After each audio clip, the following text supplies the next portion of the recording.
I woke up and I suddenly got it. I understood suddenly how thought was just an illusory thing. And how thought is responsible for, if not all, most of the suffering we experience. And then I suddenly felt like I was looking at these thoughts from another perspective. And I wondered, who is it that's aware that I'm thinking? And suddenly I was thrown into this expansive, amazing feeling of freedom from myself, from my problems. I saw that I was bigger than what I do. I was bigger than my body. I was everything and everyone. Now, fear is going to be a player in your life, but you get to decide how much. You can spend your whole life imagining ghosts, worrying about the pathway to the future, but all there will ever be is what's happening here, and the decisions we make in this moment, which are based in either love or fear. So many of us choose our path out of fear disguised as practicality. What we really want seems impossibly out of reach and ridiculous to expect, so we never dare to ask the universe for it. I'm saying, I'm the proof that you can ask the universe for it. It's what's happening right now inside everybody is they're going, who am I? And they're depressed, a lot of people, because they're trying to hold up an image in the world. And that's what depression is. People go like, oh, Jim's been depressed and stuff. Well, yeah, I was depressed when I was trying to be the Wizard of Oz instead of the sweaty guy behind the curtain.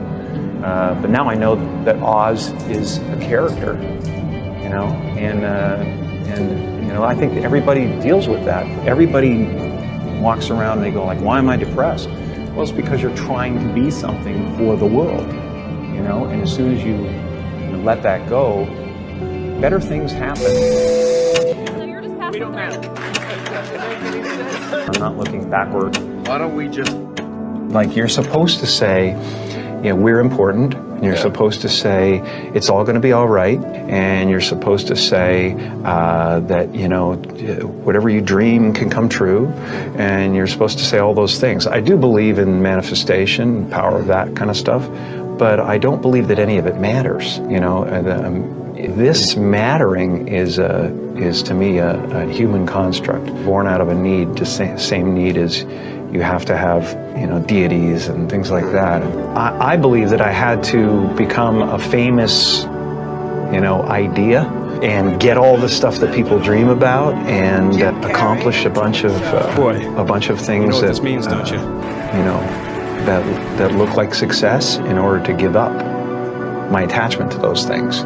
It's been part of the evolution of ego is to spend your first half of your life acquiring and adding, thinking you can add to yourself, and it looks great. I mean, it looks great when you got a cool car and you got good, nice clothes, and and you've done something that people admire, but it can never fulfill you. You can never be happy.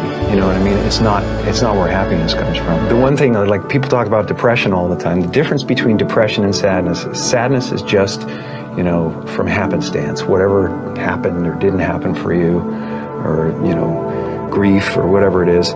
And depression is your body saying, fuck you, I don't want to be this character anymore. I don't want to hold up this avatar that you've created in the world. It's too much for me. Right.